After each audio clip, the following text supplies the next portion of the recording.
Teknaf Saint Martin নৌপথে আবারও যাত্রীবাহী speedboat লক্ষ্য করে গুলি করেছে মিয়ানমার। এতে কোনো ক্ষয়ক্ষতি না হলেও এই পথে চলাচল করতে ভয় পাচ্ছেন সেন্ট মার্টিনবাসী। পণ্য পরিবহন ব্যাহত হওয়ায় দ্বীপটিতে খাদ্য ও চিকিৎসা সংকটে পড়ার শঙ্কায় তারা। কক্সবাজার প্রতিনিধি কামরুল ইসলাম মিন্টুর প্রতিবেদন, ছবি তুলেছেন হেলাল উদ্দিন। মাঝ সাগরে বন্দী হয়ে আছেন সেন্ট মার্টিন দ্বীপের মানুষ। পুরো দেশের সাথে বিচ্ছিন্ন হয়ে গেছে দ্বীপটির 10,000-এরও বেশি বাসিন্দা।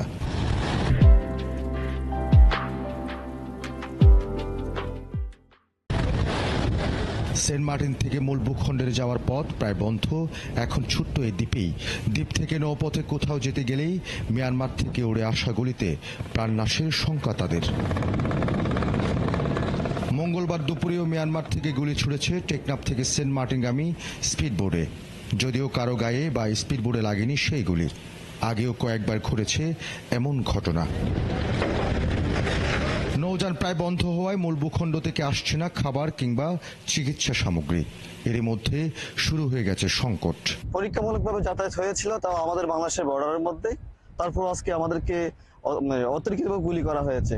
হঠাৎ একটা মানুষ মুসিবতে পড়ে গেল, সমস্যায় পড়ে গেল, অসুস্থ হয়ে গেল, কিন্তু এখানে যাওয়ার কোনো সিস্টেম নেই। কারো কাছে এই সমস্যার সমাধান পাচ্ছেন না সেন্ট মার্টিনের বাসিন্দারা।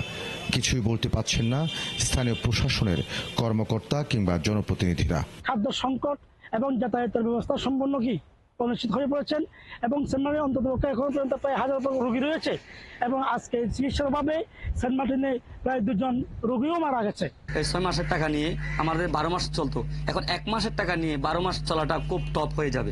কয়েকদিন আগেই কক্সবাজারের অতিরিক্ত জেলা ম্যাজিস্ট্রেট বলছিলেন টেকনাফ সেন্ট মার্টিনে যাতায়াতের বিকল্প পথ খুঁজছেন তারা। কখন সে খোঁজা শেষ হবে তা জানাতে পারেননি তিনি।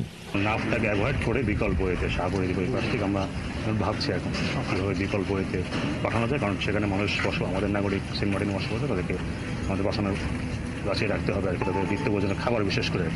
মিয়ানমারে গোলাগুলির কারণে এবছর স্বাভাবিক সময়ের আগেই বন্ধ করে দেওয়া হয় পর্যটকবাহী জাহাজ চলাচল।